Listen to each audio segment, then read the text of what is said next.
మాటలు. అల్లాహు అక్బర్.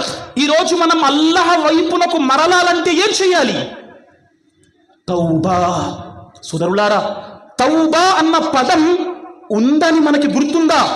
నేను చాలా విచారంగా చెబుతున్నాను, మనం తౌబా అన్న పదాన్ని మర్చిపోయాం. ఒక్కసారి ఆలోచించండి. తౌబా, ప్రవక్త వారు అల్లాహ్ సమక్షంలో రోజుకు 100 సార్లు తౌబా చేసేవారు.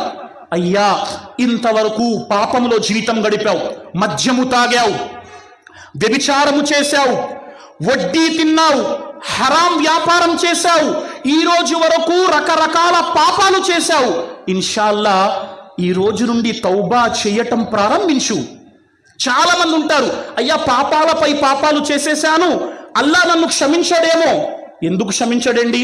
మీకు తెలియకుండా అజ్ఞానంలో మీరు పాపము చేస్తే అల్లా మీ పాపాన్ని క్షమిస్తాడు.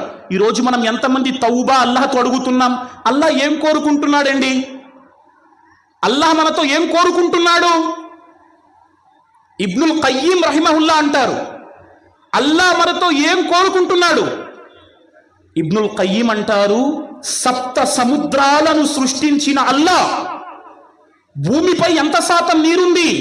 సుమారు 3/4 వంతు భూమిపై నీరుంది.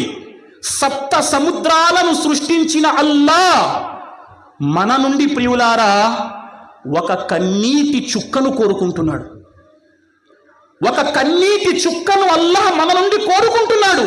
మరి ఆ కన్నీటి చుక్కను అల్లాహ్ మార్గంలో ఇవ్వటానికి నేను ప్రయత్నము చేస్తున్నానా? నీతో పాపం జరిగిందయ్యా, అల్లాహ్తో తౌబా చెయ్యు. ఈరోజు తౌబా చేసి తిరిగి అల్లాహ్ మార్గంలోకి వచ్చే ప్రయత్నము చెయ్యు.